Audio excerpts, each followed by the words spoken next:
Hi, Mark here from the Tangent-Bound Podcast Network and host of the flagship show, the Tangent-Bound Podcast. Did you know that we over at Tangent-Bound are always looking for amazing podcasts to promote? And did you also know that we are also proud nerds and geeks of everything from movies, music, gaming, TV shows, and comic books to wrestling, MMA, soccer, and football? Whatever you can nerd or geek out about, we've got it. And if you're interested, we can help you find it. And if you're a show looking for a place to call home, we've got you covered. Side effects may include upset stomach, dizziness, tumors, shakes, and in some rare cases, death from excessive laughter. Though to be fair, it's only sometimes. Other side effects may include diarrhea, gallstones, heart palpitations, and strong desire for cookies on the dark side. Talk to your doctor and visit TangentBoundNetwork.com and see if Tangent-Bound Network is right for you.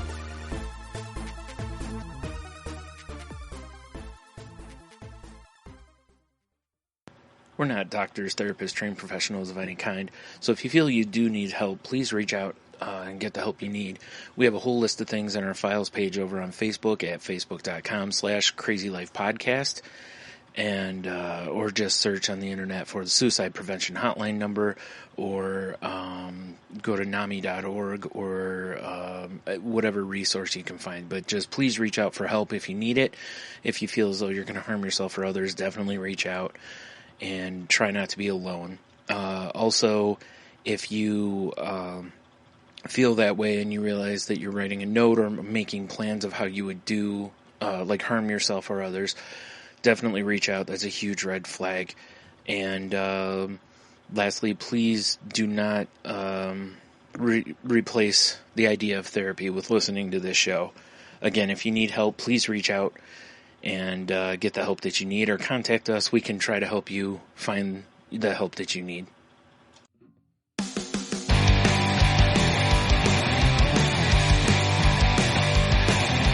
Life sucks to the last drop. Are you gonna blow your head off? Take good aim and don't forget to duck. Life sucks every Monday and all the way to Sunday, but I wouldn't have it any other way. I don't care how you're doing, what's up or how's it hanging. I'd like to buy this world one last drink. Life sucks all of the time, stick it up your sunshine, and then you'll see the clouds every day. And then you'll see the clouds every day. And then you'll see the clouds every day.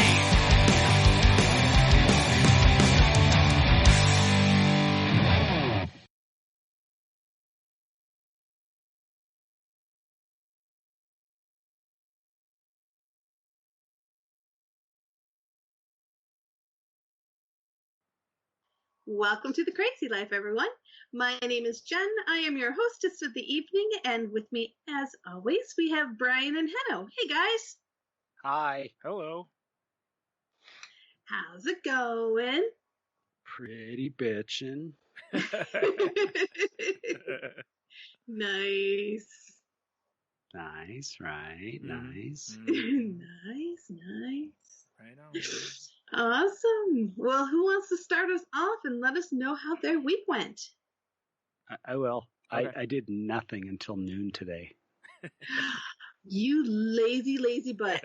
Yeah, I did nothing. I did stay up a little bit late last night, so that was part of the reason. But I think I got up. It was about 8:30, which is rather unusual for me. Yeah. To go that long, but again, up late. Yeah. I got up and I sat on the couch and I did nothing. Nice. Well, except for read news or play some video games on my iPad, but then took the dogs for a nice walk on a warm day down to the river. It was very pleasant. And then I did some service this afternoon, which I haven't done in a while for my recovery groups. There was a new group. We call them a service representative. It's like the person that brings information from elsewhere into the group and also takes group information out to the other committees. It's organized in an interesting way that everything starts from the bottom up, but there's still like levels. So you have districts and areas and stuff like that. And she was not sure how to do big group emails through her Gmail app. And my name had been mentioned that I'm pretty good with tech stuff. And I was like, all right, well, let's see. First I asked, I was like, so what are you doing? Like, what are you using? So I had a scope of where we were at. And I was like, okay, it's just that classic, there's multiple contact lists and blah, blah, blahs and all this and that. And it was like, I did a tiny bit of research, but basically I was like, we're going to find the thing, like something's going to happen that's going to, like, light bulb is going to go off. Right. And so I'm struggling because there's so many ways that you can use tablets and phones and email. I mean, you have the apps, you can get into a browser, you can do all this. And so I'm trying a couple different versions of stuff, and I was like, okay, this works. Okay, this doesn't work. And then finally I go, what do you think of this? And I showed one thing and it was like, ooh. And I was like, that's how we're doing this. It's really fun. It's like, okay, cool. Now let's try, let's do another one, and it's fun because everybody that's on this email list knows that this is someone this is not their forte, right? So it was great. So like, let's write a new one and I'll show you how to pull we went onto our big Idaho area site and pulled down a flyer. And I said, all right, I'll teach you how to attach this flyer and let everybody know that you're practicing your new mad email skills. And spell that with a Z. Nice. Right. It was really fun because I haven't been in so we have, it's a nonprofit. It's called the Sun Club. And we have one building up in Ketchum and one building down here in Haley. And the one in Haley is very nice. It's new. It was recently built within the last 5 years.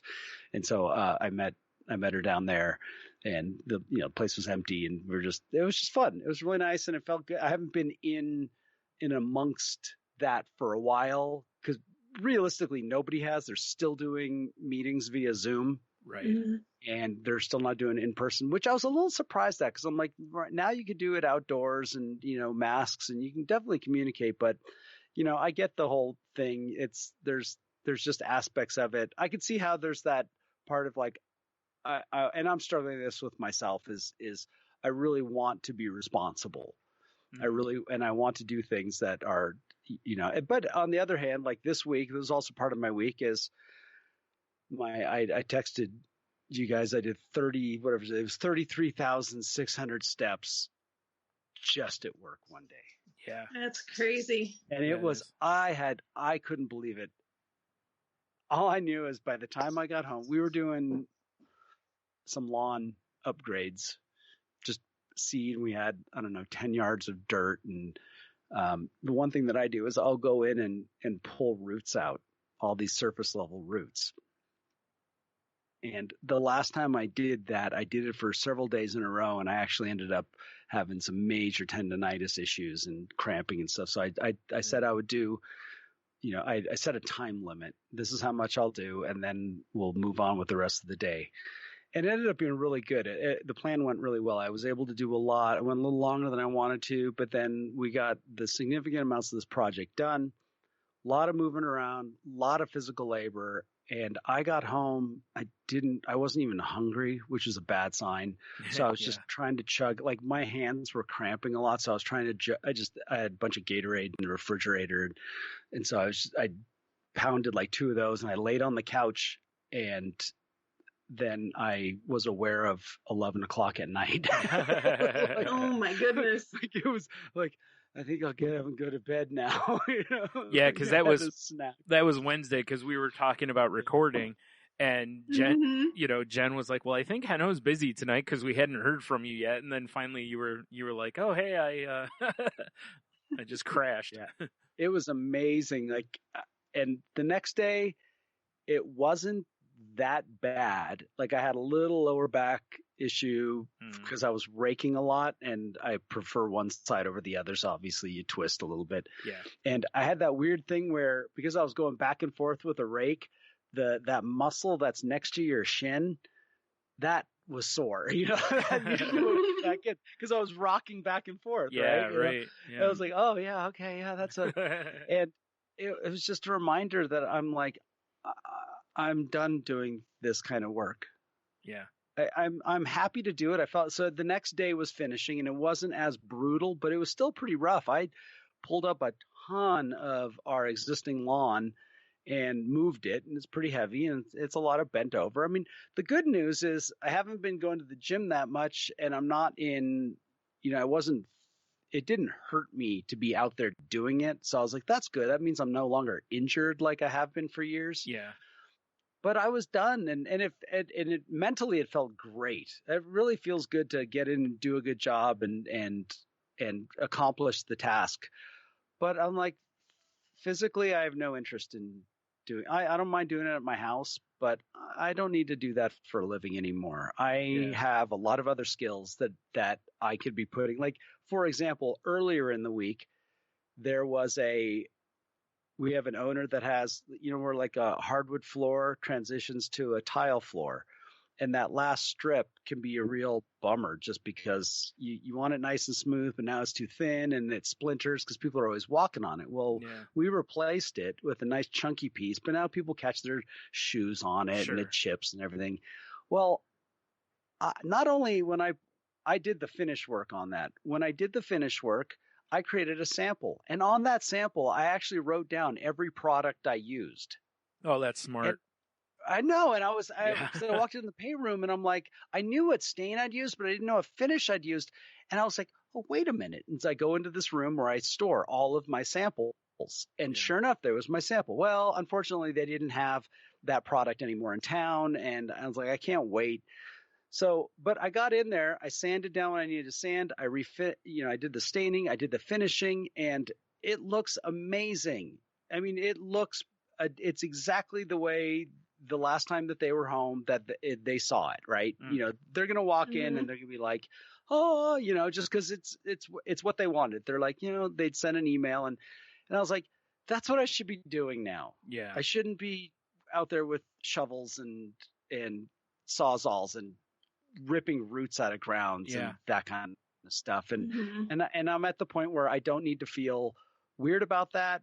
And, nothing's going to happen right now, but it's just another reminder about with this refinance and with everything that's going on, that it's time to start moving myself into a place where I can find something that's a little more, plays to my strengths. Because my one elbow, the tendonitis was unbelievable. It was catching again. Like I literally could probably have surgery on this arm, but I'd rather not. Yeah. And if I don't want to have surgery, one way to avoid this is stop working like that. Yeah, because otherwise you're going to be heading yourself into that situation where it may not be an option. Yeah.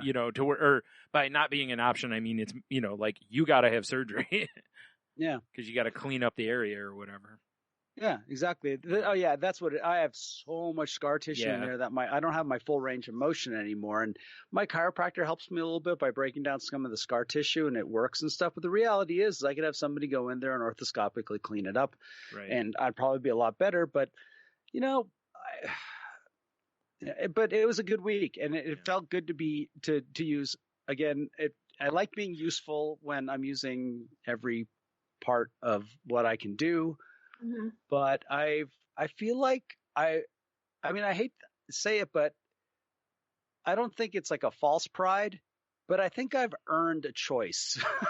I really do. Well, Absolutely. that's the thing is, a lot of, we've all been places and stuff where you see somebody who's at a point that you're like, man, you're still doing that kind of work, and it's just because they don't have an option, and it's work that's really hard on your body, plus like, if you've worked that kind of job for a long time, you've already put so much wear and tear on there that it's like, it's similar to like, an athlete, when they retire and then you see a lot of them, they've got to have this, a hip or a knee or a back or shoulders or all of the above, taken care of because like you said, like they've either accumulated scar tissue or just the wear alone has put them in a position to where, their knee, they have bone spurs or their knees click when they walk because there's, some floater in there that they need cleaned up, so it's like, it just, there's an element of, if you don't have to put yourself in that position, you know, that's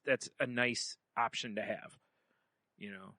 Yeah, and like, well, you guys were talking about on Salty Language podcast. Tony was talking about that coworker who just died. Yeah. You know, was working this really brutal job for the health benefits. Yeah.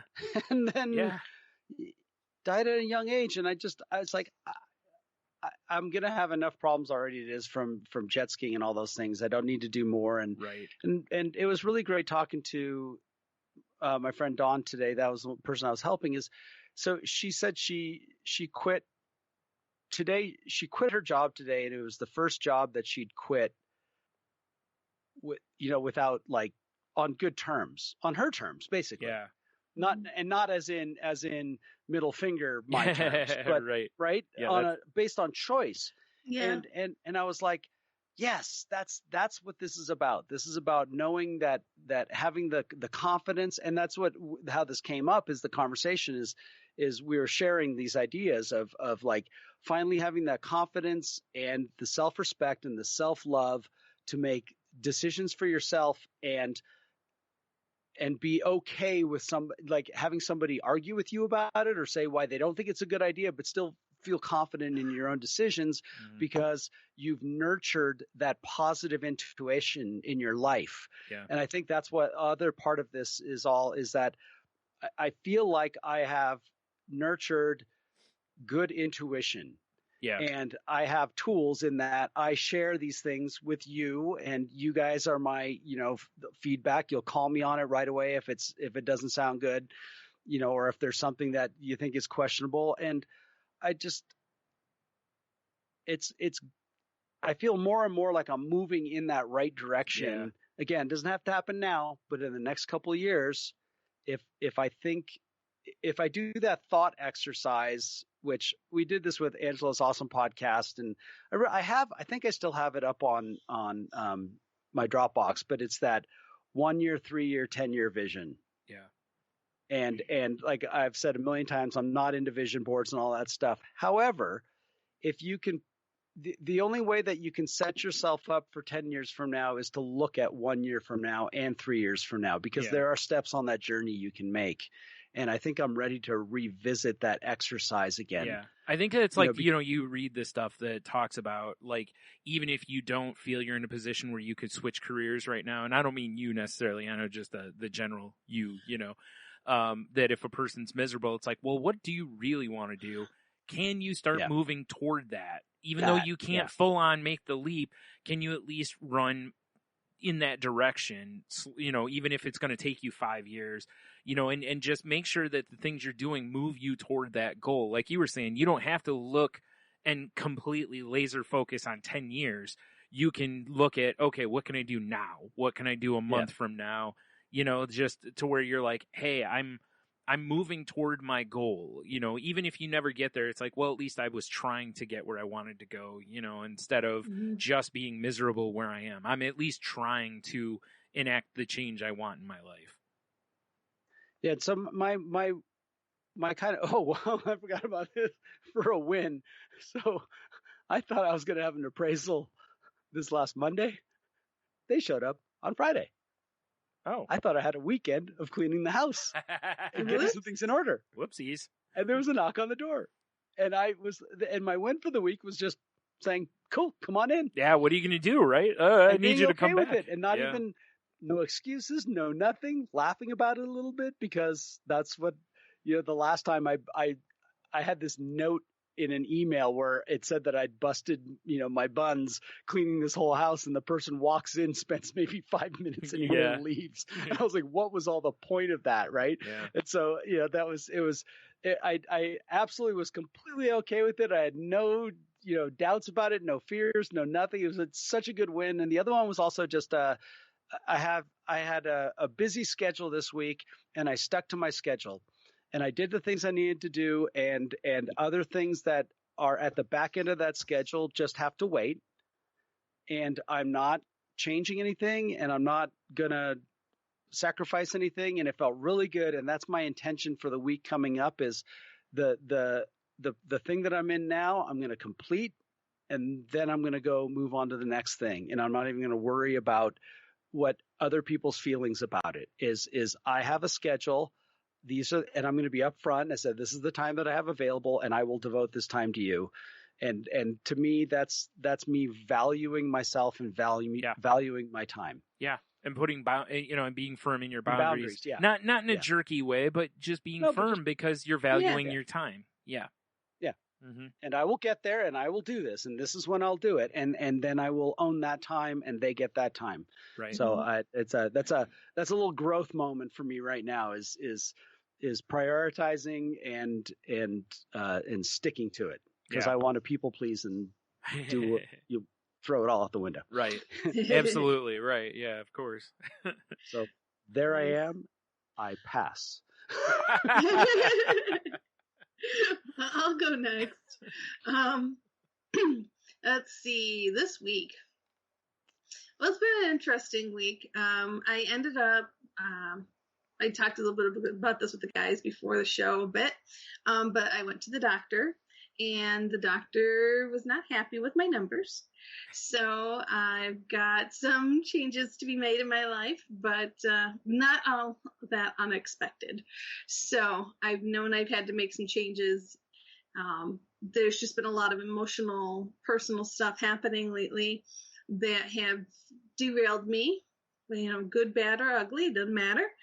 It's the truth. It got derailed. So now I just need to get myself back on the track again. So I'll be spending some more time, with the food diary, with an exercise diary, exercise log, and just really focusing and getting down to the nitty gritty. So focusing on my health and focusing on me, which is, a good thing to do.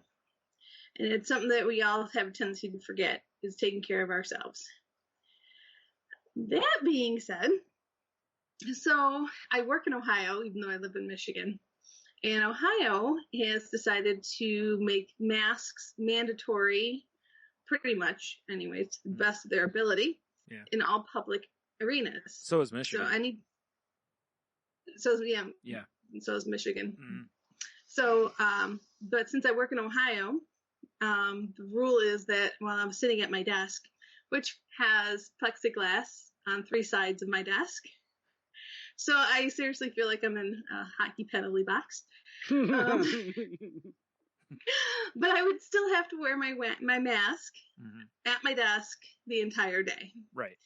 So I was going back to work 3 days a week in the office, 2 days at home, and my boss just said, "Don't even worry about it. Yeah. Be comfortable, be safe, stay home, just work from the home office." All right, cool. Yeah. I can handle that. Which makes sense unless you have a job where you had to be in the office. There is no sense in having people come in unless it's a absolute necessary. Like if you're a labor, like you're moving stuff around, you have to be there to do your job. But if all you're doing is via phone work or computer work, there's really not much of a reason, because you can communicate so many ways, from home, that there's no need for it now. Yeah, so it's it is what it is. Yeah. So there's upsides and downsides to both working from home and from working in the office. But I'll be okay. So I'm dealing with that. Looks like we might be adding to the family, so I might be getting a kitty cat this weekend, which I kind of give the guys a little bit more details around it. But I'm excited to say that we'll see how this goes. But we'll introduce the cat to the dogs tomorrow, and it should be crazy fun, hopefully. Yeah. So I've got that going on in my life right now. And unfortunately, something I didn't get a chance to tell you guys about, my mother-in-law's husband, so my husband's stepdad, is in the hospital. Unfortunately, he had to get his kidneys are failing, and he had to get a port put in. So hopefully we can start dialysis tomorrow, and he can rally back. Yeah. So Yeah. So as much as I'm reminded to take care of myself, it's so tough because right now there's a lot of things pulling me to take care of others. And this was just a reminder. The doctor was just a big reminder to me that I have to take care of myself. Yeah. If I cannot take care of myself, I cannot take care of others. So you just got to do it, you know, as much as you feel. Well, this goes back to like we were talking at the end of Henno's talk, you know, this is where, you know, boundaries end up being so important because there's going to be points where you're, because from, taking care of yourself, you hit that point where you're like, hey, my battery needs recharged. I need a day or I need some hours to recharge before I can help. You know, I know it's so hard when you've got people pulling you every different direction, you know, plus work and your own life. On top of that, just the day-to-day stuff, you know, and then there's all this other drama going on to pull you all sorts of different ways. I'm sure it's, hard to deal with. Yeah, so it is. So I'm trying to be everything to everyone, and I just need to be everything to every person, and everyone needs to be me. So I can be everything to me. Yeah. So we'll see how this is all going to shape out. And I just keep telling myself, you know, it's just one day, 1 hour, 1 minute, 1 moment. You know, you just take what I can when I can do it and just keep putting one foot in front of the other. And somehow, some way, we're going to make it to the end of 2020. Yep. Breathing. Just bring it always, like we've talked in the last couple weeks, you know, when things get to a certain point with certain things, how you have to go all the way back to your base stuff, right? Like how to go back to, hey, how do I deal with this problem or this problem? It's like, well, you know, just like in meditation, you know, come back to your breath, focus on the breathing. And, you know, it's like, that's the cornerstone, you know, you start there and then build on that, you know. I actually saw something a few days ago talking about that where, you know, there was a woman that said she keeps feeling overwhelmed because just the world, you know, everything feels heavy to a lot of us right now. And again, then you have like before you even get to the world view, you know, your local view is heavy, you know, and then if you take on the world view stuff too, it's like, you know, it's really tough. So, you know, she was going over how, you know, when she was talking to her therapist that she, you know, her therapist was like, because she's like, well, I wanted to talk to her about this, and this. And the therapist was like, let's work on your breathing.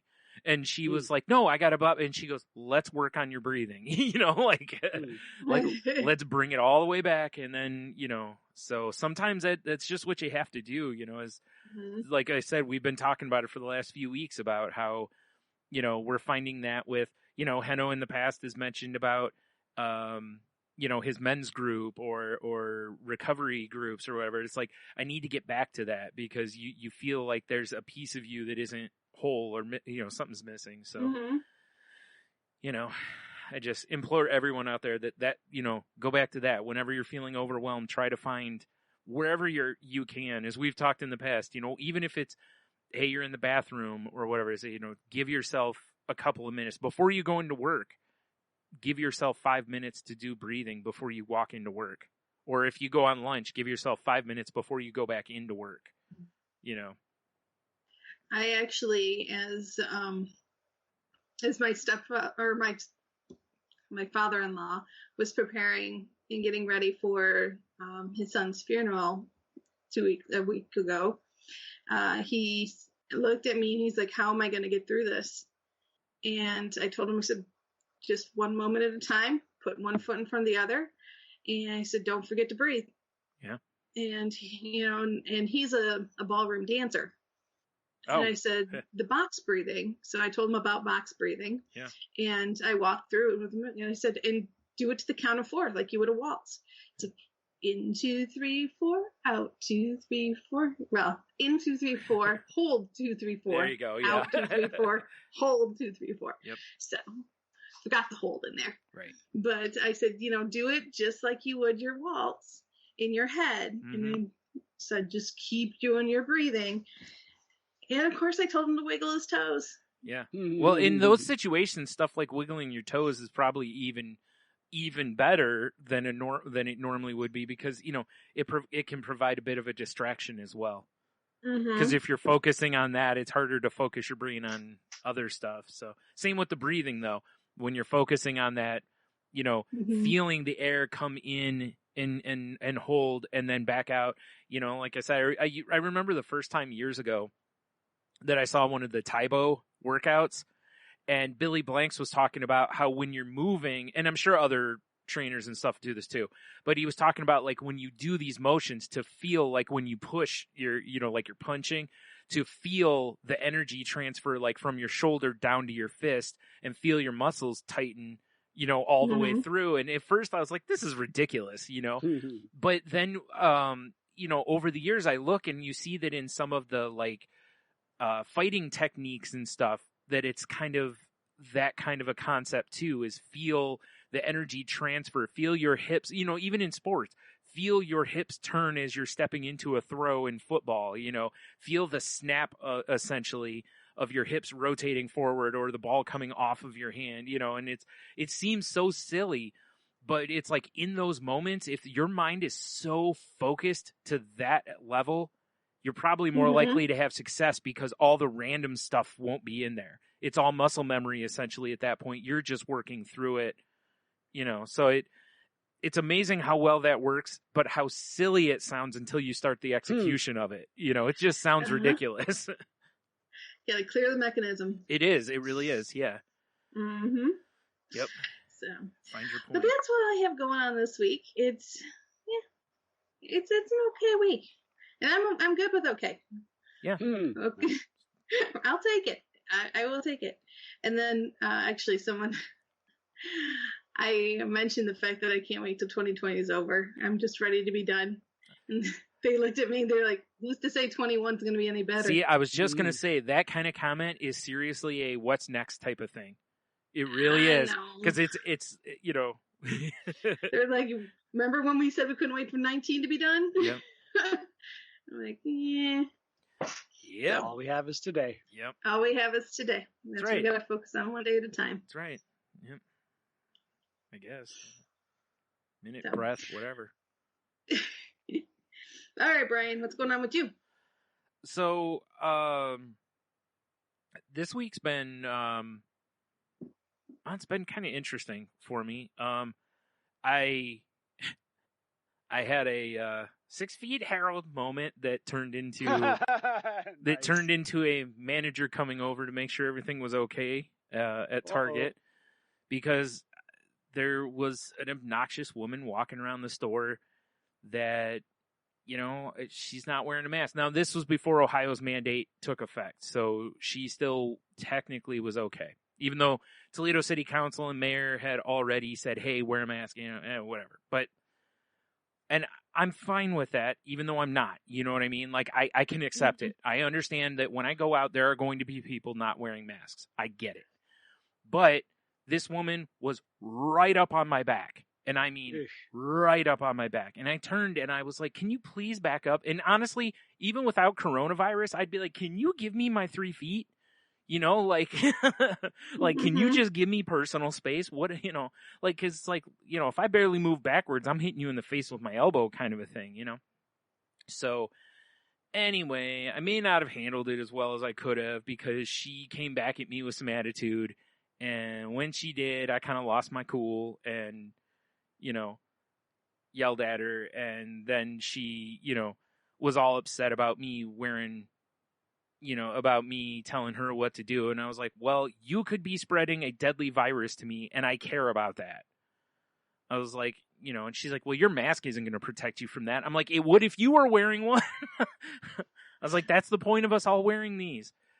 And anyway, so yeah, the manager came over, and I'm like, I'm fine, but I need her to back the hell up, because she's right on me. And I even told him, I was like, this would make me uncomfortable and under any circumstance, So the manager leaves, everything's whatever. The woman had stepped back, and because she actually stepped back but she didn't go all the way to where their like sticker on the floor is. She went halfway. It was like, is this far enough? And I'm like, actually, it's not. Keep going. And because it's like, now it's like, look, it's like, you're going to keep bringing me attitude. I'm going to just keep giving it back. I don't even care at this point. I'm like, no, just keep going. And it's like, as far as I'm concerned, you can go jump in front of a bus. But she, right as I'm going to pay, you know, the little things at Target at the end where you pay, what they do is they want you to stand back until they call you up, because in between customers, they usually spray the counter and wipe the counter down, right? Mm-hmm. That's why they want people to stand back there. Also for social distancing reasons. Well, as soon as I walk up to where I can pay, the woman is already up and putting her stuff onto the counter. And the woman working there was like, ma'am, I need you to stand back until after. She's like, I need to wipe this down. And the woman's like, it's not a big deal. I'm not going to get sick. And in my head, I'm going, oh, if there's karma in the universe, you will get this. But anyway, I just, and like I said, it's one of those where I'm like, I'm not proud of it, but at the same time, it angers me to no end how so many people are so casual and dismissive of potentially carrying and spreading something that could kill people. Like I've said all along, if not wearing a mask could only affect the person not wearing the mask, I wouldn't care. You know, I don't care if people smoke. I do care if you're breathing it in my face. You know what I mean? That's the difference in this for me. Anyway, so having said that, and again, you know, part of this is this week I found out that, you know, somebody I've been, you know, that a friend of mine has coronavirus. And, you know, I'm not going to say who on here. I'll tell you guys afterward if you want to know. But I'm not, you know, it's not my story to tell specifics on or anything. But right.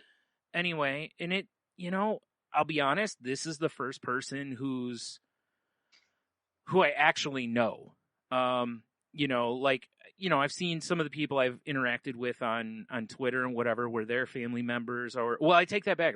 You know, I know a couple now that have had it. A couple have been very open and honest about it on social media. There's a couple I've talked with now that haven't been, not because they're trying to hide anything, but just because they've stayed off of social media because they don't feel good because they're dealing with coronavirus, you know. Anyway, so, you know, when I hear stuff like that and then I see somebody being that kind of dismissive, it's going to be a very hard thing for me to control because I know people who are sick now. Now, thank goodness I don't know anyone who's died from this. But again, we don't know long-term effects of this. So we don't know this might not be oh, well, I felt kind of bad for a little while. Like this years down the road could be, you know, we don't know the organ damage and all this other stuff. Anyway, all this aside, it's still, I wasn't necessarily proud of how I acted, but at the same time, I'm like, you know what? I kind of am. Because much like in how for years and years, a lot of us have just laughed off guys making sexual comments or people making offhanded racist type comments, and we're just kind of like forced to sit in the uncomfortable feeling. It's like, well, why? Why should I have to sit in being uncomfortable just so someone can be a jerk? You know what I mean? It's like, no, I'm done with that. I'm tired of it. And I'm not doing this anymore. I've already called various people out as I'm talking to them when they say racist things. I'll just look at them and say, that's racist. I'm not even holding back on that now. And I'm doing the same thing with this. I'm not going to yell at everybody about not wearing a mask. But if you put me into a feeling of confrontation, it's on. You know, like I'm not going to physically attack anybody or any of that garbage, but I'm not going to just, and just walk away and let you have your moment because you want to be a big jerk in public. I have no problems with people looking at me thinking I'm a jerk. I really don't. I've lived with it for years. You know, I've very many times been with people, and Jen can attest to this, and where I'll say things a little louder than I probably should have because people anger me because of how they behave. She's witnessed me yelling at people for not putting their carts away at grocery stores. So, you know, I'm done with this. I'm tired of sitting back and letting people just steamroll other people just because they want to or they can. You know, I'm done with it. So my win for the week is that I'm tired that I realized that I've been an advocate for standing up for yourself for years and years and years. And I think this week I realized that by standing up for myself, if I'm going to stand up for what I believe in, that also means standing up for others. And I'm tired of just standing up for myself. So, yeah. So, having said that, you know, I don't know. Whatever. I'm not going to apologize to that woman because she was something. But anyway.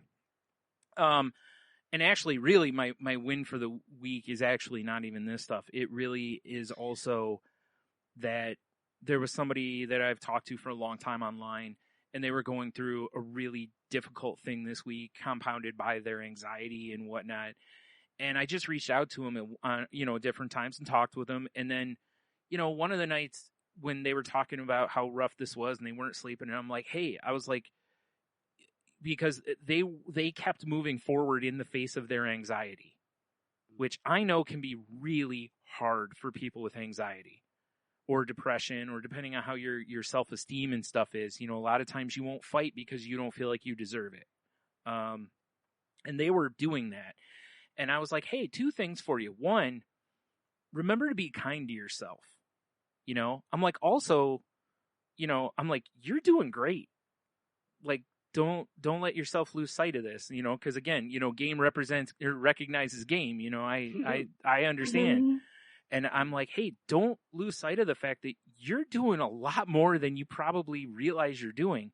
A lot of times this is the kind of perfect example to where like an employer will push back on you a little bit, because a lot of people, their fear of losing their job, or if they have anxiety at all, they will immediately fold because they don't feel they have the power in that scenario.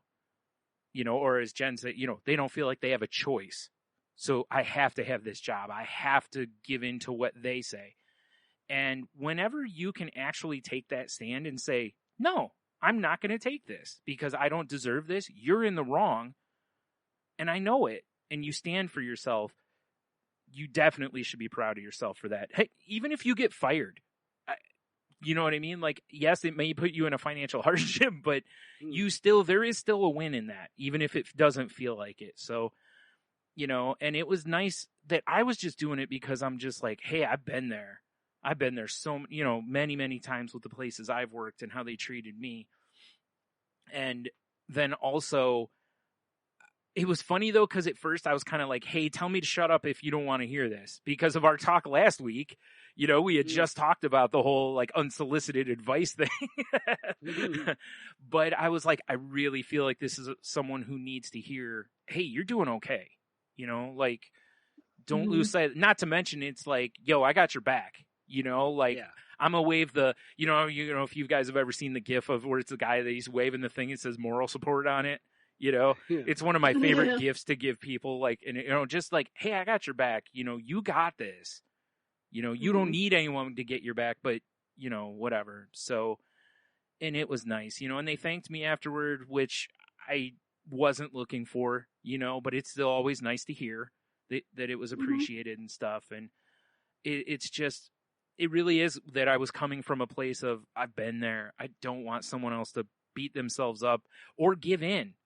Like when you've come that far, it's like, don't give in, keep fighting. You're already in it. In poker, you'd be pot committed. Right. Like don't fold now. You're already in it. You might as well see how the hand plays out. Like so. Yeah, it was. It's just always nice when you do feel like you can help somebody a little bit. So hopefully that situation turns out well for them and all that kind of stuff. Yeah, hopefully. So, because, well, I'll say this, the terms of it and everything, they're right. They're in the right. It's just a matter of whether or not you can force the company to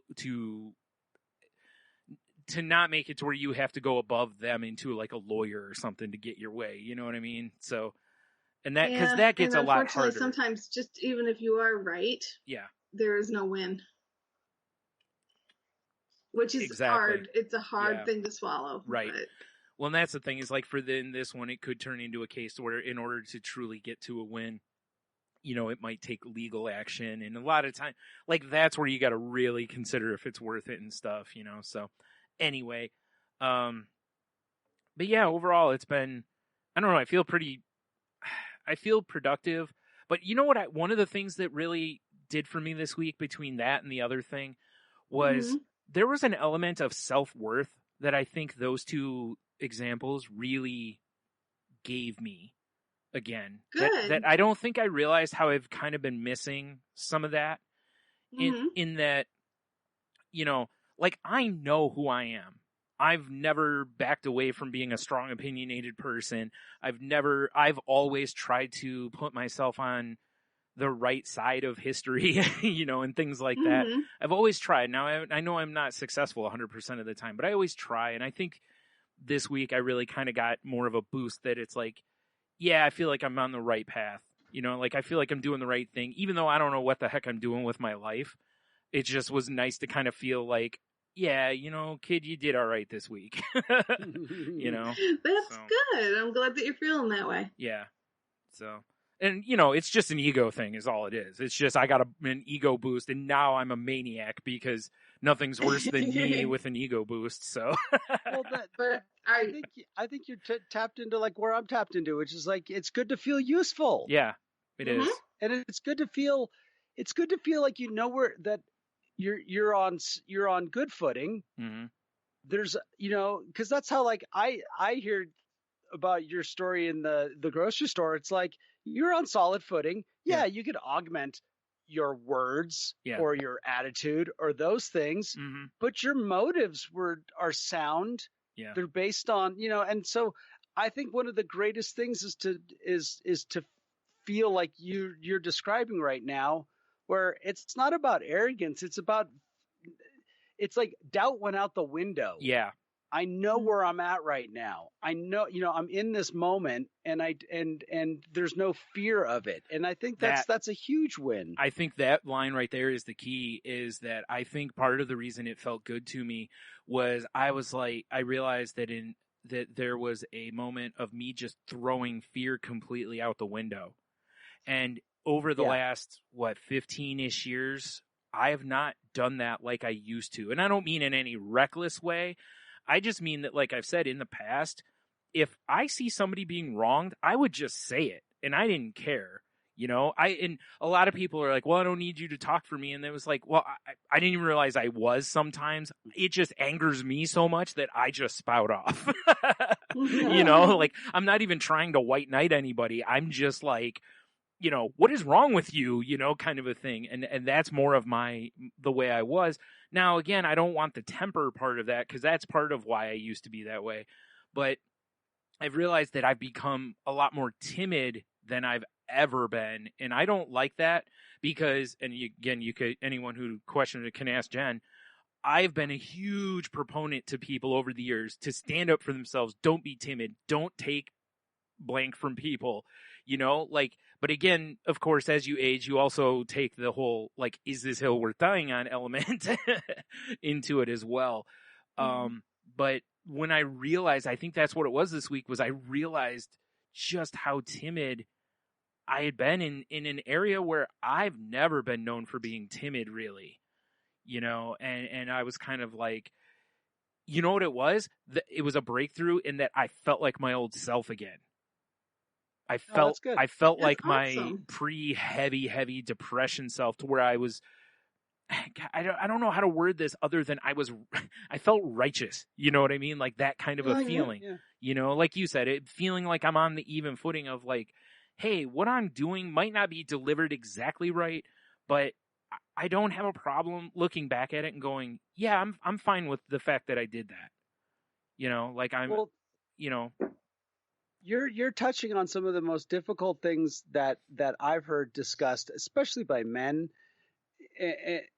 And I'm sure women have their own version of it, but I'm not in women's groups. But in my men's groups, I hear a lot about, like, when do I know if like I'm being righteous, meaning that I have the facts on my side, or I have the confidence, and obviously all of these things are a matter of perspective. True. However, versus being self-righteous, where it is truly coming from a distorted thinking standpoint. Yeah. Where it really is about a self-centered fear. It really was like, I really was in a moment of clarity with it too.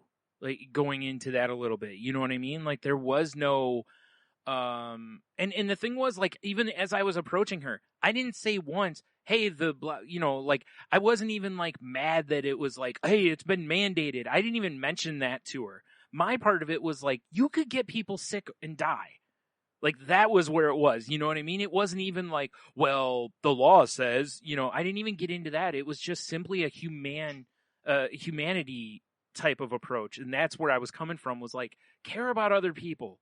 That's all I'm asking. Well, it never seems like it should be too much to ask to care about others. It's an even simpler idea, which is another human being just made a simple request of you. Yeah. And are you willing to honor it? That's literally why I think you feel good about it, because it's like you made about the simplest request ever. And I will say, take a few steps back. When I said it, I was nice. I didn't bring attitude to it. I was just like, I was like, hey, could you move a few steps back? I'm like, and I even said like, we're supposed to keep, distance here. And that's when she got all uppy about it. Now I will say, while I was in Target today, there was a girl walking around. She didn't have a mask on, and I heard someone say something to her about it. Because the woman's like, hey, it's against there's a mandate, blah. And the girl held her mask up, and she was like, it broke. And the one string on the side, it was broken.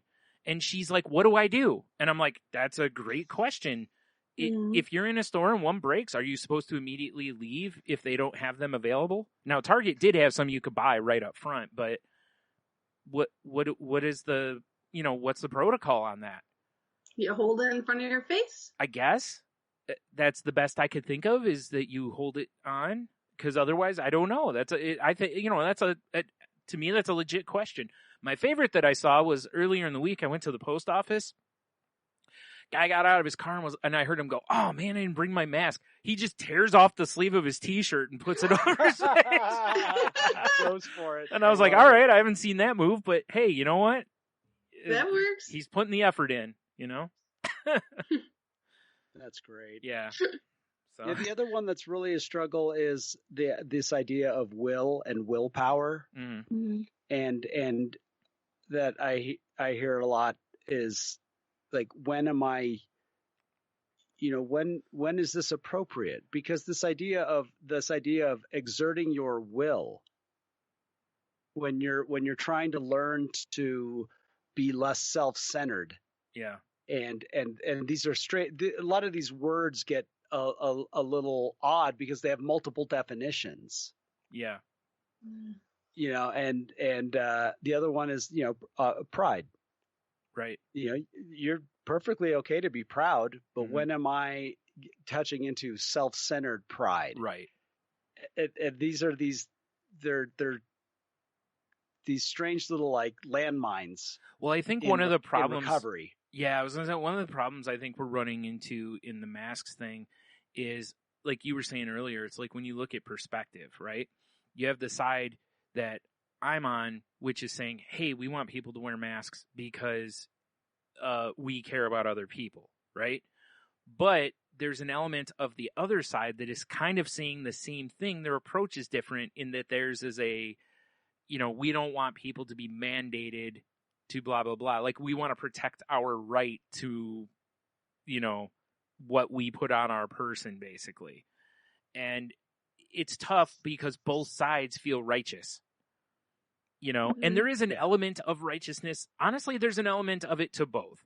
And I'm not saying I agree with the other side, but I can at least understand where because I did have someone explain to me that that's where they were coming from on it. And I'm like, I understand, but the problem is that by standing for that, you're potentially putting human lives in danger, and that's where this becomes a real problem.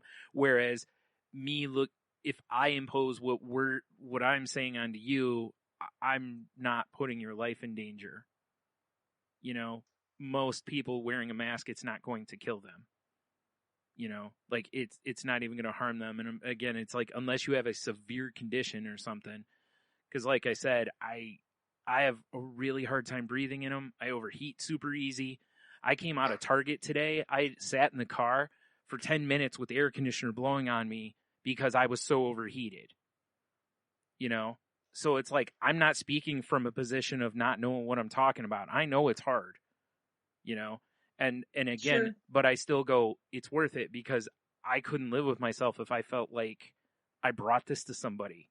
If I knowingly brought something to somebody, oh my God, I'd never forgive myself for it, you know? Mm-hmm. Now, I'm not saying that's good or bad because I also understand that, you know, my brain does not necessarily, you know, Mhm. the guilt I'd put on myself is higher probably than a lot of people, you know?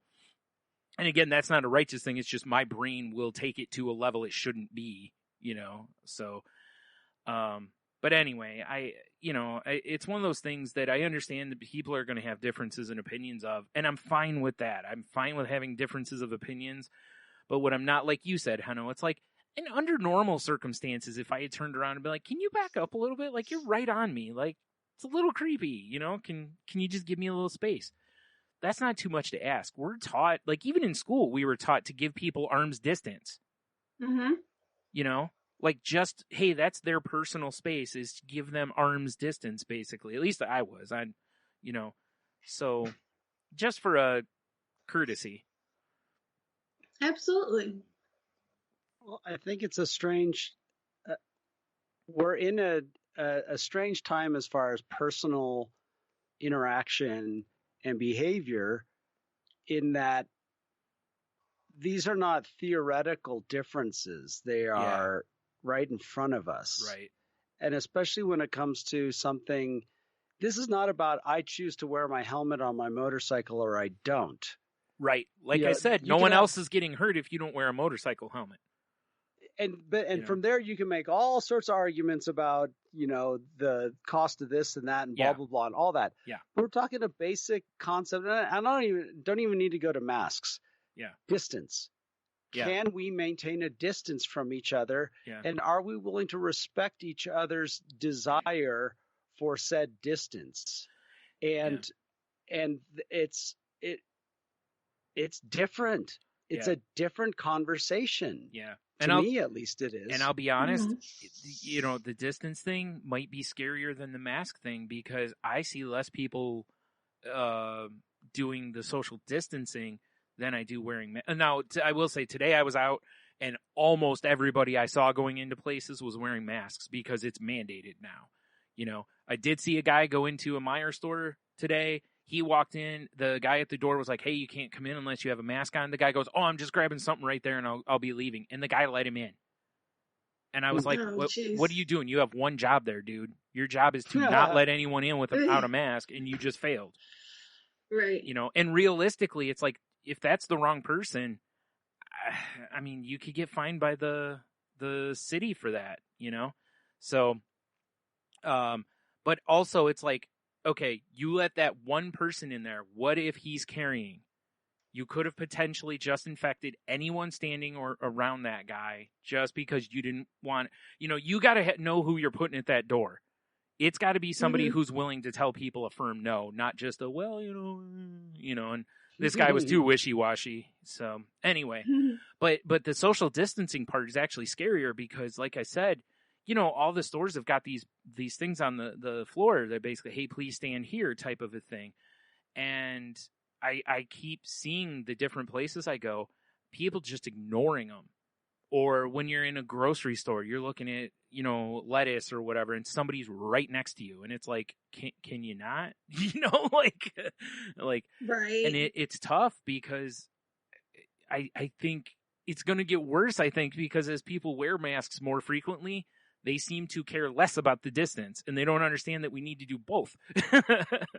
Yeah, one hinges upon the other. Yeah, that's yeah. the way most of the ordinances are written. Right. It's like, if you can't do this, and I can't help but think about it's I can't help about the people that aren't comfortable helping themselves. I guess I'll finish that thought first. And it's this idea of ideological. We have such an ideological mindset now about self-sufficiency and pull ourselves up by our bootstraps, and every individual needs to do their thing. And it's like, that is making a lot of assumptions that go completely against most everything we talk about every week about mental health and addiction. Yeah. We're true. literally talking about people that struggle to take care of ourselves. Yeah. That we do things against our best interest. Yeah. All the and time. We're trying to learn how to do things for our best interests. And it's not just whatever our particular ism is. It goes into all aspects of our lives. There's one thing I talked to Dawn today about that I was just, I hate to say it's weird to sit there and say, I'm glad I wasn't alone about something that was horrible. But it's not horrible, but it was something that was a struggle. She asked me, how long I've been sober? And I said, well, it's been 13 years. And I said, well, how long's it been for you? She says 3. And I said, well, what are you working on right now? And she described exactly what I was working on at that time as well. Huh. And this parallel path. Yeah. And we shared a little bit about our stories of recovery, and there were these really strong parallels there. And not that I want, I don't want anyone to have to go through a difficult time, but it was kind of nice to go that, like I did all these things that I thought were right. And I hit a point where there was a little bit of a hiccup in the road, and it exposed to me how it wasn't just one. My alcoholism was pervasive throughout my life in so many ways. And so just because I fixed that didn't mean that everything else was just hunky dory. Mm-hmm. There was so many other things. And even and there was an interesting thing, the process of recovery created its own liabilities, right, that I then had to deal with. And one of them being the idea that I've learned all these things, I've gained all these tools, I've surrounded myself with all these people, and I start talking the talk instead of walking the walk. Because it's easy to just parrot what everyone else is doing. Which is exactly why if you go into any sort of a bookstore, there's a big self-help section, because people will keep reading self-help books over and over and over, but not necessarily put anything into play, Well, it's the idea, it's about as close to a not safe for work term as I'm going to use on the show, but it's perfectly applies. Osmosis does not do a darn thing. Yeah. There's another thing that I noticed that goes into this entire thing and this is about interpersonal relationships. It doesn't have to be specific to COVID. Right. Is this idea of there's a lot of people that are great at making observations, but what are your solutions? Yeah. And I see a lot of that happening with regard to self-help, with this where it's easy to keep reading and reading observations. Yeah. You can read all day, but at some point you have to get into a solution. Well, and this even goes even further than that, because think about it this way. There's a reason I own tons of art books, right? I've bought so many art books over the years and not applied probably 99% of anything in them, because I haven't actually done the work, so it doesn't even have to be working on yourself from a self-help concept. It can even be just that level or just anything. People will learn or watch videos on how to play guitar, how to this, how to that, and never actually put it into effect. And then 20 years down the road, there'll be I wish I've always wished I would have learned guitar. And it's like, well, why didn't you? And I may even look at myself in the mirror with this. It's like I said, for a long time, I would look at other artists and be jealous of their work. And then I finally got to a point where I was okay with hey, you haven't put the work in that they put in. Until you do, you can't judge yourself against them. Even if you do, you can't do that. But when you haven't put in the work, you can't expect to be that good. Like right now, I can't look at a Major League Baseball player and go, psh, lucky, It's like, they put in a ton of work to get to that level. What have I done? Nothing. Okay, then. Right. So, yeah. But it is interesting to hear you talk about that with the recovery, though, that there's a 10-year difference in that, the amount of years of sobriety, and yet you still are working on the same thing. That tells you, much like we keep talking about any mental health stuff or addiction or whatever, it's like, it's a never-ending fight. It's a never-ending work. There's no finish line. Yeah. And that's what happens, I think, is it's the whole idea of rest on our laurels. With the day that you are no longer satisfied to rest on your laurels is the day that you will find change and get the change that you want. And sometimes a lot of the work is just trying to find that willingness to no longer rest on your laurels. That's true. Jen and I were talking before we started podcasting about, she brought up the idea of doing things for our, doing things for our health, our physical health. Yeah. And it's no different than the mental health. And like, there are times where the work has to go into getting ourselves ready to do the work. Yes. But it's true. It has to happen. And because Jen, you had mentioned like, oh, I should be like all gung ho, like I'm ready to go at it. And it says, who says? Yeah. Who says you need to be all gung ho and ready to go at it right now? What, I mean, I get it. I get those. I know those times where you get that motivation to suddenly change things. Mm-hmm. Well, we don't always get that gift. Right. So then we need to find it another way. And I think the same thing goes with how we relate to each other on a personal level, is that same idea of it takes that same kind of work. We all have that person that we have conflict with all the time. And it's just, you just know you're going to see this person and you prepare yourself for it. And you're like, I need to come up with a way to fix this. And it's like, no, sometimes you just need to come up with a willingness to even ponder it. It's true. Because it could be a big undertaking, Yes. That's why I like the idea of I love these terms and of reframing things to being gentle with ourselves and taking, it's funny, on Moving the Needle podcast last week, we talked about the movie Almost Famous. And Cameron Crowe has a certain style that is it's feel good, it's nostalgic. And my co-host Sean always uses these terms like gentle, doesn't throw big punches. Well, I found myself using them myself this week because they absolutely refer to this.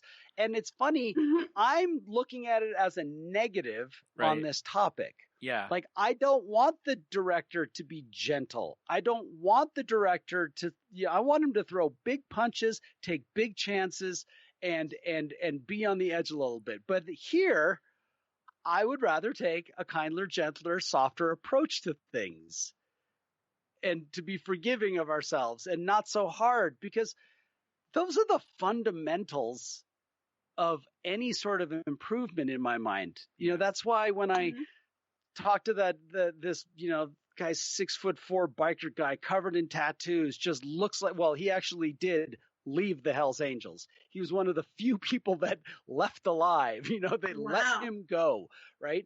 And he was doing drug and alcohol counseling, and I had this difficult sponsee, and I just said, how, what is your approach? And he said, I have a big hug for them. That was basically it. Yeah. I was ready for some tough love talk and some, let's get down to it. And, really, and he's just like, no, I am very gentle with them. And I give people all the love that they need to find their own path. Well, it makes so much sense because a lot of the stuff, a lot of the stuff that a lot of people, I'm assuming with my non-doctor skills that, especially probably in the lines of like, no, I guess not. Just any of this stuff, mental health, addiction, any of it, that, a lot of us come from situations where, we need that because we don't, like me, I'm very, open about the fact that I have horrible self-esteem. I don't love myself. I haven't for a long time. There's things I love about myself, but overall I don't like the picture, like that kind of thing. Mm-hmm. There's so many times where I've said to different people that it's like all I really is, like, sometimes you just feel like that's exactly what you need. Just a big hug from somebody and them to just go, it's going to be okay. Like you're doing great. Yeah. Like I was saying I did to, somebody this week. It's like, sometimes you just need to know that if you look over your shoulder, you have a cheering section. Like you just need that sometimes to know I'm not alone. I'm not walking this path by myself, even if everything in your brain tells you you are. and that's for mental health, especially. I can't speak from addiction, but from mental health angle of it, you feel that so much that, oh, they won't understand. They don't know. They aren't going through what I'm going through, blah, blah, blah, And the weird part is so many times people do understand because they maybe don't have the same problem you have. But as Henno and I have talked on here, we found I'm coming from depression and anxiety. He's coming from addiction. And we've found so many common grounds along the way. And Jen too, I'm not meaning to, exclude you. No, but all the three of us have done this. We're all coming from it from kind of different perspectives, but we found so many paths that are like, oh, hey, we're walking the same, it's ends up being like the Wizard of Oz, we're all taking our own path, but it's like, oh, all roads lead to the Yellow Brick Road, right. So we're, we might as well travel together because we're all going the same way kind of a thing. So, it's amazing how you find these things. And so I can really see where just giving somebody a hug, I'll be honest, it's one of the things I've mentioned about, like, when you're not directly with someone, in a relationship kind of a situation or something, it's one of the things that I immediately will miss. And I'm not a real, like, touchy-feely person. I like my personal space, as I, spoke earlier. But, right. But you do just sometimes it's nice to know, whether it's when you're laying in bed that if you reach your hand out, there's someone there. Or just when you need that hug, that sometimes there's just somebody who's going to just hug you. And like I said, tell you, hey, things aren't as bad as you think they are. You're going to be okay, Mm. So that's a nice first step, even if nothing else, And I think that's why it can be difficult for people that have that attitude that we're all working towards this common goal and that there's a lot of space for we all find the things that we have in common. We're no longer, like, I myself am no longer looking at differences. I'm looking for the similarities. Yeah. I'm looking for what we have in common because that is the way to get to a common goal, which is recovery. And it's odd to then have an experience like you had in public today where somebody is not working towards that common goal. Yeah. If you're in a mindset of looking for similarities in a common goal, it's very difficult when you find that you have that difference in that, right? Yeah. And that's where it's at my work, I have a little bit of that. And that's where I decided with one of my coworkers, I said, let us be an example let's us be the example of doing the right thing. In our opinion, this is the right thing. Let's just be an example. We don't need to turn anybody to our side. Yeah. Mm-hmm. However, this person does need to respect the basic parameters. Like, yeah, right. Like in my scenario, Right. Even if she's not going to wear a mask, if I ask you to step back, maybe step back. No big deal. Yeah. What does Yeah. it hurt to take 2 steps backwards, basically, and just wait? Yeah. And my facilities manager at work, he does not want to wear a mask, even though there's multiple people in a room, because it's his office. Yeah. Okay, fine. I'll be wearing mine.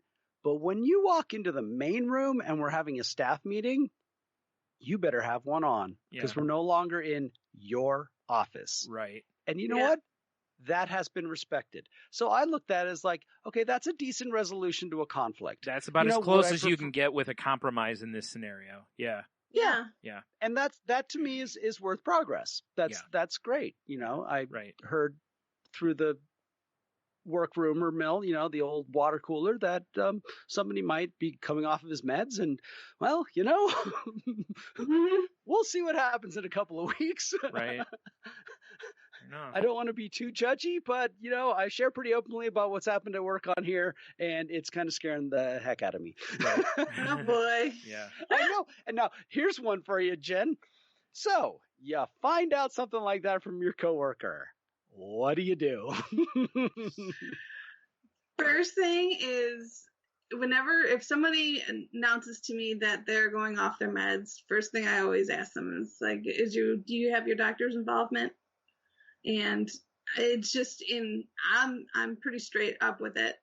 Yeah. And I figure if you're going to be straight up with me and let me know, I'm going to be straight up with you and I'm going to let you know. Well, look at us even on this podcast. Remember in the past when Jen's made comments about, like, you went off of medicine or whatever, my first comment to you was, did you Mhm. talk to your doctor? So it's, yeah. Your doctor's involved in this decision. I do the Yep. same thing. Now I know we're friends and everything, so of course I'm going to be a little more likely to do that. But I have done that with people I don't know very well too. So it's Yeah. because I don't feel like you're getting too far into it because they volunteered that they went off their meds.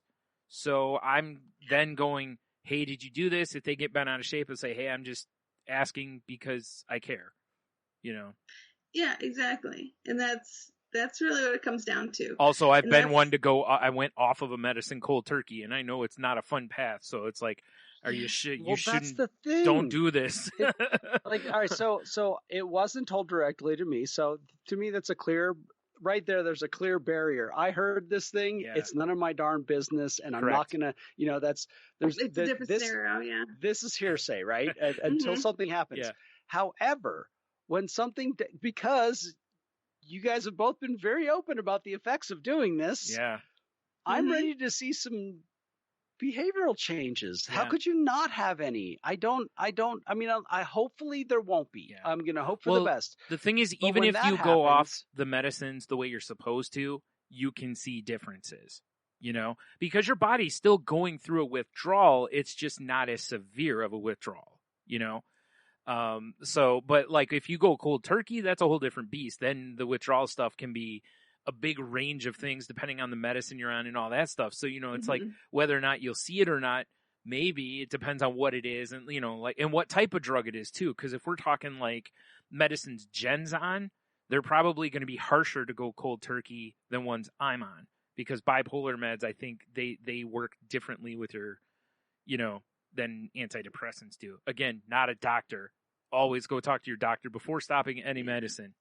And it's also the bigger problem with bipolar is that you take the medicine to have regulators Yeah. on your moods, and you take the regulators off, and all of a sudden you're very susceptible for going really dark Yeah. or really high, Or both. and neither one are good. Yeah, exactly, or both, or yeah. cycling, Right. and it's just a really scary place to be. Yeah. And you need to make sure that you have support around you to help you through that. Yeah. Not saying that that's what the guy has, because I don't know, but Right. Yeah, I mean, I know that they're mood stabilizers, and that's the whole thing. Yeah. yeah. That's the thing is that this is, and unfortunately the thing about it, and here's the part where it gets weird. It's not about somebody that went to go see a therapist and is put on mood stabilizers just for their own personal well-being. They were ordered to do so by our work. Oh, wow. Ooh, wow. Okay. That's Then. some dangerous ground. Yeah, it is. I know. That's some dangerous ground. Wow. If Yeah. you want to work here, you must do this, this, and this. Wow. All right. Wow. What, Yeah. for the rest of your life? Right. Yeah. And Hopefully it's until hopefully the next sentence was until a professional determines this, and this. Yeah, because I was gonna say, boy, that's a weird scenario. Because I feel like if you get a lawyer involved, that can't be legal, right? That just doesn't seem like it can be legal to tell someone you have to go on Well, medicine to work here. I don't think No. it is legal. No, Yeah. well, no, but there's plenty of times where especially when it comes to, and this I know for a fact, someone turns out that has a drug issue, and the employer Oh yeah, pays for rehab. yeah. That happens all That's true. the time, Yeah. You're right. right? So there is a certain gray area Okay. in That's employer, employee, and But health. these kind of medicines, long-term effects of them can also be, there's some that are only meant to be on, a few years kind of a thing. Like, Yeah. and there are a lot of Mhm. situations, again, not a doctor, please talk to a doctor, that, there are situations where some people will go on these kind of drugs for 3 to 5 years to basically give them a floor while they learn coping tools, Some and then new they skills, can go exactly. off of They get them, some new tools. But again, that's between the person and their doctor to figure out. So, wow. And I hope there's some new tools I hope there's a big, huge tool bag back there ready to be picked up and Right. utilized for the next thing. And you know, I'm not right the minute I heard it, I said, well, you know, I'm going to be careful. Yeah. Mm-hmm. Yeah, that's a good idea. You know, and it's my only source of anxiety in my life, honestly, is my workplace. Right. Even on the best weeks, there's always a little bit. All of us have it. It's nice to know I'm not alone. It sucks that I'm not alone, but unfortunately that's the way it is. And, you know, we'll see where we go. And hopefully I don't end up having to apply any. I felt pretty good about the last time I had to apply the old conflict tools. You know, like I felt like I picked up the old adult bag and brought that in. You know? Right. So hopefully, I hope I'm ready for it to happen again and to you know, practice the stuff I preach on here all the time. Yeah. Awesome. Well, yeah, because like you said earlier, you know, it's you know, talking the talk versus walking the walk. You know, it's so easy to talk the talk. You know, it's I don't like I felt really crummy being that person. Yeah. Well, that was Like, actually where I got to be. That's what ended up when I finally went in to ask for help from a doctor. That's what it turned into. Was I hit that point to where I'm like, okay, look, I'm reading up on all this stuff. I'm this and this and this, but I'm not getting better. Like, I'm not doing whatever it is that needs, you know. So that's where it was time that it was like, I can just keep being complacent in where I am, or I can, you know, like you said, you hit that point to where you're like, I'm accepting of, you know, what they're going to say to help me, kind of a thing. And that made a world of difference. But, you know, I wasn't going to get to that road, you know, by somebody else, you know, putting their foot on the gas. Like it had to be on my time, which unfortunately was way too long. But, you know, like, you know, whose hasn't though, right? I mean, you know, it's some, you know, but then again, maybe if I had done it right away, who knows? You know, you never know what your journey would have looked like otherwise. So, you know, you can't, you know, things took the time I guess they were supposed to take, you know, and whatever. Yeah. So I want to guys, really quick before we get into the end stuff, since you know, we're already an hour and a half almost. So I figure we're not doing the topic tonight. Sorry, I train wrecked the show with my mask stuff, but, group effort. Yeah.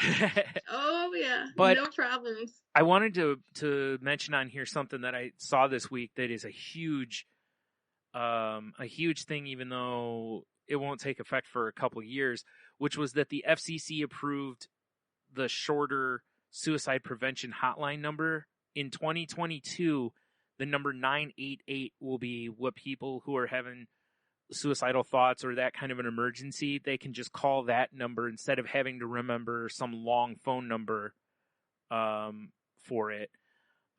Which I've encouraged people to put in their phone just in case anyway. But, you know, that's awesome. Like I said, unfortunately, it won't take effect for 2 years, which, you know, is too long. But at the same time, I understand they got to, you know, you got to staff, you got to set things up, whatever. But still feel like 2 years is too long. But anyway, but it's still a great piece of, you know, I'm so glad to see that happening, because let's be honest, there hasn't necessarily been a ton of great news put out there by the current administration as far as mental health stuff goes. So this was definitely a move in the right direction. You know, advocates have been trying for a few years now to get, you know, to get something like this done. You know, and even though there's been the crisis, like the text hotline and whatever, it's like the thought process though is like, you know, when we have an emergency, we know call 911. It's a short number. It's easy for people to remember essentially. And they're kind of hoping that the same with this. So, yeah, you know, it's good stuff. Awesome news. Yeah, good news. Yeah. So, all right, now let's do the end stuff. All right. We ready, folks? Here we go. If you'd like to continue the conversation. I thought you were going to go into a cheer for a minute there. All right. Here we go. And ready. Yeah. Well, folks, if you'd like to continue the conversation, and you know you do, because we covered a lot of topics tonight and a lot of bases. So, want to continue the conversation with us? You know what you can do. You can reach us at thecrazylifepodcast.weebly.com is our website. The Crazy Life Podcast at Outlook.com is our email address. You can reach me direct if you'd like on Twitter at Jen's Crazy Life. That's Jen with a G. Or if you'd like to hear more from me, you can also hear me on Shake the Sheets. It's a pop culture podcast I do with my co-host Nate. You can find that at shakethesheets.com. And Henno, how can they find you? You can find me on Twitter at Ida Henno, and you can find me on Facebook, Henno Heiters, Heitur, and on Facebook Messenger. And our latest Moving the Needle podcast, which is almost 2 hours long, is Earworms Part 2. What did we call it? Eclectic Bugaboos. Yeah, that sounds right. Yep. And it was really fun. A lot of great music, a lot of great razzing, plenty of laughs. So if you like music-based podcasts, check out our latest Moving the Needle. Yeah. And nice. You can find Brian, how about you? Oh, you can find me on Twitter at Stunami. You can find my other podcast at salty_language or at saltylanguage.com. Show is not safe for work, so please be careful where you're listening to it at and whatnot. And we just talk about, we talked about a whole bunch of stuff this last week, but, we talk about pop culture stuff, life stuff, just kind of whatever we stumble across, weird news, stuff like that. So, please go give it a check out. Also, we're part of the Tangent Bound Network, which can be found at tangentboundnetwork.com. So please go check out the other shows on there. What am I missing? Oh, you can find us on Facebook at facebook.com/group/crazylifepodcast and on Twitter at the Crazy Life Pod, where I post when new episodes go up. But hopefully you've all subscribed and liked and shared and all those other things, like, good boys and girls. Whatever.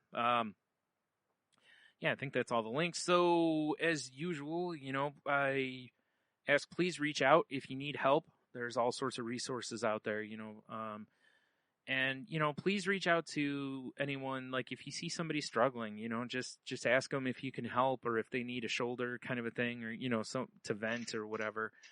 And, if you're in a space where you can, let me rephrase, because as we spoke earlier, you got to make sure that you're okay before you can help others. But, please let's try to help each other out in, some of the rough spots we're all going through here. And of course, as usual, please be kind to one another.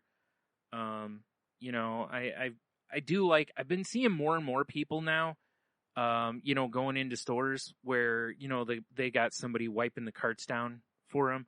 I've seen more and more people thanking the people there, which I really like, because at first I rarely saw anyone thank the people doing that. And it's like, it's just nice that they're doing it a little more, because it's, it's just something where the stores are trying the best job they can. So just thank people, and if they say have a nice day, say, hey, you too, because it really takes very little effort. You don't even have to be really sincere about it. Just say it back. It's just nice to hear, because not every customer will say it to you, So like I said, you never know what you say to somebody could brighten their day or whatever, or just help when they're stressful. They've just had a bad day and just a couple people in a row saying, hey, thanks for what you're doing, or whatever. It's just nice. So please practice kindness when you can. Stand up for yourself, but choose the hill. So, be safe. Please wear a mask. Please stay away from people as much as possible. Please do whatever you can to help keep numbers down right now and keep yourselves safe. So, whatever, or ignore me and do whatever you want. I just have to say it, because, it's like the parent seeing their kid about to fall on their face and they're like, hey, probably don't do that. The kid's like, whatever. And they just fall on their face and you're like, well, I said my part. It's my dad. It's how my dad always approached me. He was like, listen, I got to say this because I'm your dad. I know you're going to do whatever you want, but I got to say it. And at least then I can go, and it wasn't about I told you so. It was just simply hey, I can sleep at night because I tried. That's great. So there you go. All right, folks, go out there, have the best week you possibly can. And remember, spread the love. Don't spread the COVID. And wiggle those toes.